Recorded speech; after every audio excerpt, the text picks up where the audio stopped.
उम्मीदवार के नाम पर सहमति बन गई है? क्या राहुल गांधी का नाम पीएम कैंडिडेट के लिए फाइनल हो गया है? आखिर लोकसभा चुनाव में इंडिया अलायंस का 300 सीट जीतने का दावा कितना सही है? और सबसे बड़ा सवाल कि नतीजों से 4 दिन पहले और 7वें राउंड की वोटिंग के दिन कांग्रेस अध्यक्ष मल्लिकार्जुन खड़गे ने दिल्ली में इंडिया अलायंस की बैठक क्यों बुलाई है? इन सभी सवालों के जवाब आज मैं आपको इस वीडियो में दूंगी दोस्तों। साथ ही आपको इसका केजरीवाल फैक्टर भी बताऊंगी, इसलिए वीडियो में अंत तक बने रहिएगा। नमस्कार दोस्तों, WNN भारत देख रहे हैं आप। लोकसभा चुनाव 2024 के छठे राउंड का मतदान हो चुका है और आखिरी यानी कि 7वें फेज के लिए वोटिंग 1 जून को होनी है। इस चुनावी महासमर के नतीजे 4 जून को आएंगे, लेकिन उससे पहले 1 जून को दिल्ली में कांग्रेस अध्यक्ष मल्लिकार्जुन खड़गे ने इंडिया ब्लॉक के नेताओं की बैठक बुलाकर उड़ती उड़ती खबरों को हवा दे डाली है। हालांकि दोस्तों, इस बैठक में कौन शामिल होगा कौन नहीं, अभी तक इस पर मोहर पूरी तरह से नहीं लगी है।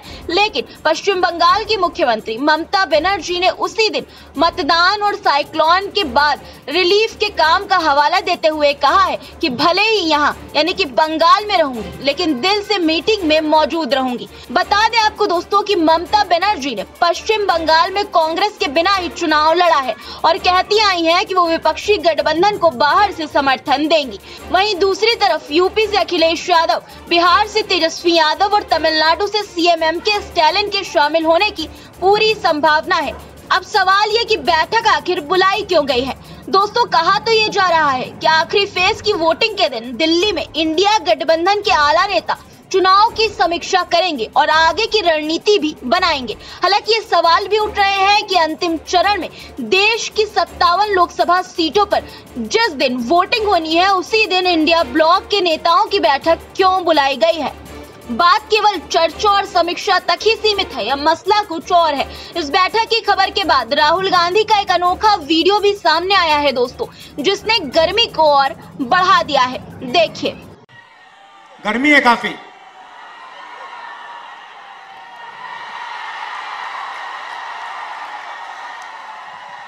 इस वीडियो को कांग्रेस ने अपने ऑफिशियल एक्स हैंडल से पोस्ट किया है और पोस्ट करते हुए लिखा है कि कुर्सी की पेटी बांध लीजिए, तापमान बढ़ रहा है, इंडिया की सरकार आ रही है।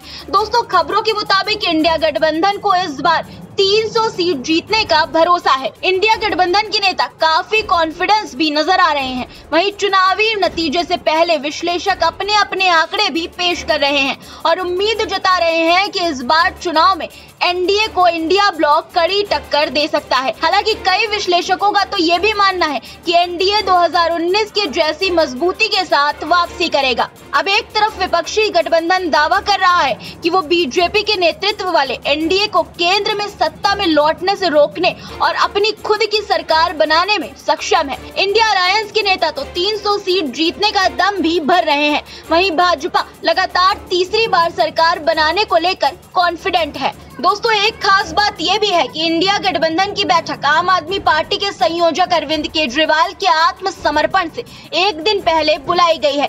1 जून की तारीख के पीछे केजरीवाल फैक्टर को भी अहम बताया जा रहा है। दरअसल इन चुनावों में आम आदमी पार्टी और इंडिया ब्लॉक का रिश्ता कहीं पास कहीं दूर जैसा है। केंद्र शासित प्रदेश दिल्ली, चंडीगढ़, हरियाणा, गोवा और गुजरात में दोनों दल पास तो पंजाब में दूर है।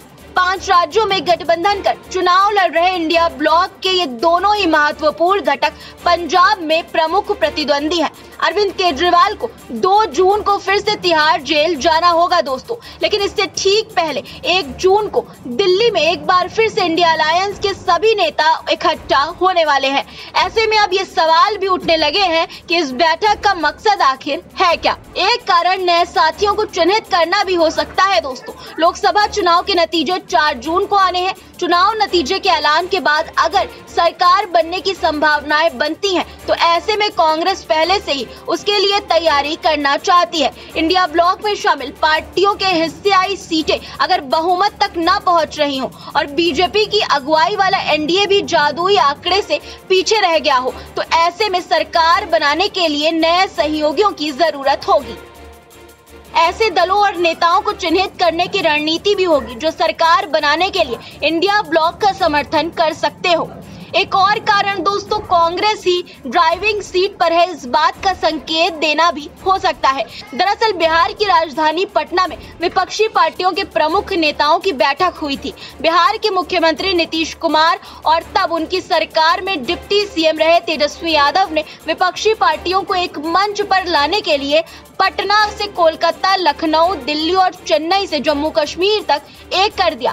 पहली बैठक में नीतीश कुमार ही गठबंधन की ड्राइविंग फोर्स नजर आए, लेकिन कर्नाटक की राजधानी बेंगलुरु में हुई दूसरी बैठक से तस्वीर पूरी तरह से बदल गई। दूसरी बैठक से कांग्रेस ड्राइविंग सीट पर नजर आई। अब जब चुनाव संपन्न होने की ओर है, अंतिम चरण का प्रचार थमने से भी पहले बैठक के लिए घटक दलों के नेताओं को न्योता भेज खड़गे ने ये संदेश दे दिया है कि गठबंधन की ड्राइविंग सीट पर कांग्रेस ही रहेगी और ड्राइविंग सीट पर होने के नाते प्रधानमंत्री भी उसी की पार्टी का होगा। ऐसे में अब कुछ लोग तो ये भी कह रहे हैं दोस्तों कि ये बैठक पीएम उम्मीदवार के नाम पर मोहर लगाने को लेकर हो रही है। हालांकि इस बात में कितनी सच्चाई है ये तो वक्त ही बताएगा। दोस्तों इस पूरे मुद्दे पर आपकी क्या राय है? आपको क्या लगता है कि ये बैठक किस मकसद से बुलाई गई है? कमेंट में जरूर बताइएगा और चैनल को अगर आपने अभी तक सब्सक्राइब नहीं किया है तो कर लीजिए दोस्तों।